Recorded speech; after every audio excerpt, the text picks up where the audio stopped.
আসসালামু আলাইকুম সম্মানিত দর্শক শ্রোতা মণ্ডলী।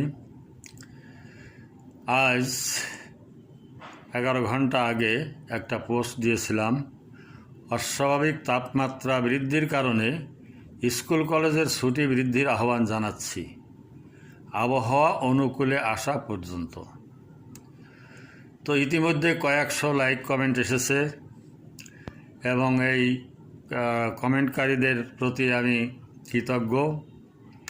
তার ভিতরে 90 থেকে 95% সহমত ব্যক্ত করছেন, 5% মধ্যমপন্থা অবলম্বন করছেন। তারা বিভিন্ন যুক্তি দেখিয়েছেন, সময়সীমা বদলানো বা সংক্ষিপ্ত করার জন্য বা ইত্যাদি ইত্যাদি। আর 5%-এর মতো বিরোধিতা করছেন। তাদের যুক্তি যে আমরা কিভাবে